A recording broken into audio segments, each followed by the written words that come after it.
ಎಲ್ಲರಿಗೂ ನಮಸ್ಕಾರ. ಇವತ್ತು ನಾನು ನಿಮಗೆ V6 ಮೋಟ್ರದ್ದು ಮಾಹಿತಿ ಕೊಡ್ತಾ ಇದ್ದೀನಿ. ನಿಮ್ಮ ಕಣ್ಮುಂದೆ ಇದೊಂದು ಲೋಕಲ್ ಬೇರಿಂಗು, ಇದನ್ನು ತೊಗೊಂಡಿದ್ದೀನಿ. ಇದನ್ನು ಸ್ವಲ್ಪ ನೋಡ್ಬೋದು ನೀವು, ಇದ್ರ ಕ್ವಾಲಿಟಿ ಹೇಗಿದೆ ಅಂತ. ಇದು ಲೋಕಲ್ ಬೇರಿಂಗು. ನಿಮಗೆ ನೆಕ್ಸ್ಟ್ ಒಂದು ಹೈ ಕ್ವಾಲಿಟಿ ಪ್ರೀಮಿಯಮ್ ಆಗಿರೋದೊಂದು ಬೇರಿಂಗ್ ತೋರಿಸ್ತೀನಿ ನೋಡಿ.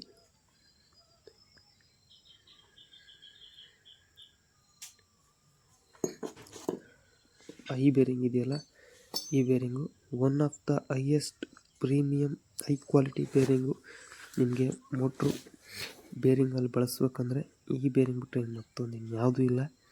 ಈ ಬೇರಿಂಗು ನೋಡಿ, ನೀವು ಶೈನ್ ನೋಡ್ಬೋದು ಆ ಬೇರಿಂಗಲ್ಲಿ ಎಷ್ಟು ಶೈನ್ ಇದೆ ಅಂತ. ಮತ್ತು ಆ ಬಿಲ್ಡ್ ಕ್ವಾಲಿಟಿ ಕೂಡ ಹಾಗೆ ಚೆನ್ನಾಗಿದೆ. ನಾನು ಸ್ವಲ್ಪ ರಬ್ ಮಾಡಿ ಕೂಡ ನೋಡ್ತಾ ಇದ್ದೀನಿ, ಒಂದೇ ಒಂದು ಸ್ಕ್ರ್ಯಾಚ್ ಕೂಡ ಆಗಲ್ಲ. ಅಷ್ಟು ಪ್ರೀಮಿಯಮ್ ಬೇರಿಂಗು, ಅಷ್ಟು ಸುಲಭನಾಗಿ ಹೋಗೋದೇ ಇಲ್ಲ. ಒಂದು ಸರಿ ನೀವು ಈ ಮೋಟ್ರ್ ನಿಮ್ಮ V6 ಮೋಟ್ರಲ್ಲಿ ಒಂದ್ಸಲಿ ಹಾಕ್ಸಿದ್ರಿ ಅಂದರೆ ಈ ಬೇರಿಂಗು ಮತ್ತು ಆ ಮೋಟ್ರ್ ಸ್ಕ್ರ್ಯಾಪ್ ಆದ್ರೂ ಕೂಡ ಆ ಬೇರಿಂಗ್ ಹೋಗಿರಲ್ಲ. ಅಷ್ಟು ಗುಡ್ ಕ್ವಾಲಿಟಿ ಬೇರಿಂಗ್ ಆಗಿರ್ತವೆ ಇವು. ಆದಷ್ಟು ಈ ಥರ ಬೇರಿಂಗ್ನ ನೀವು ಹಾಕಿಸ್ಕೊಳ್ಳೇಬೇಕು. ಸ್ವಲ್ಪ ಕಾಸ್ಟ್ಲಿವು, ಆದರೂ ಮಾತ್ರ ಒಳ್ಳೆ ಕೆಲಸ ಮಾಡ್ತಾವೆ ಈ ಬೇರಿಂಗ್ಗಳು.